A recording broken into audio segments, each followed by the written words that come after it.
Vaovao hafa tanteraka kosa indray dia na dia efa nisy aza ny fifidianana ny solotenan'ny mpitsara ao anatin'ny fitsarana ambaratonga voalohany eo anivon'ny filakevitra ambon'ny mpitsara dia mbola tsy feno tanteraka ny toerana amin'izao fotoana izao. Andraikitra goavana nefa no miandry azy ireo raha tsy laza fa tsy ny etaetan'ny syndikan'ny mpitsara eto Madagasikara izay vao nanao fitokonana vao tsy ela akory izay.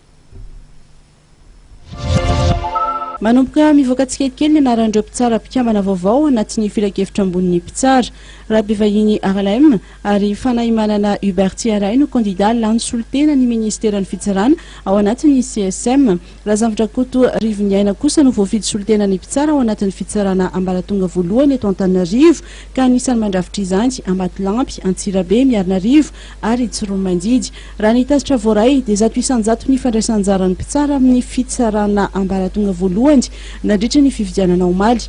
Natonga ny fidy avokoa ny mpitsara 770 voasoratra anarana ary nanome mifatokisana any Razafdrakoto Rivoniaina ny maronisa tamin'izy ireo.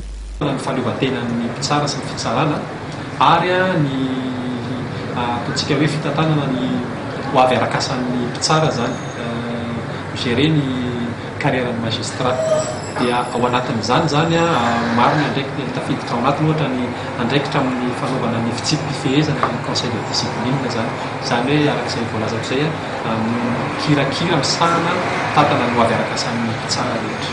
Anisan'ny taken'ny mpitsara tao anatin'ny grevy izay nitanterahany SMM ny fahaleovantenan'ny mpitsara raha nantaniana mikasika ny zava-misy momba ny fahaleovantenan'ny mpitsara i Razafdrakoto Rivoniaina mpikamana vaovao amin'ny CSM dia toy izao ny valiteny.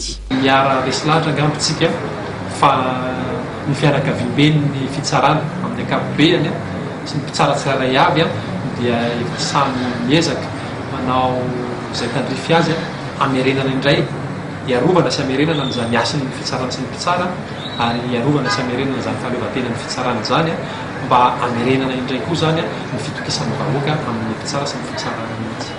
Ny CSM izay ahitana mpikambana 7 ka ny 4 amin'ireo dia ny filoha-pirenena sy ny ministra ny fitsarana, ny filoha voalohany fitsarana tampony ary ny procureur général ny fitsarana tampony dia mpikambana avy hatrany. Ny fiarahamonim-pirenena sy ny université dia samy manana solotena iray avy ao anatin'ny filakevitra ambon'ny mpitsara. Ny toerana 13 ambony kosa no fidin'ny mpitsara nandritra ny fifidianana ny tonontsaina omaly manerana ny nosy.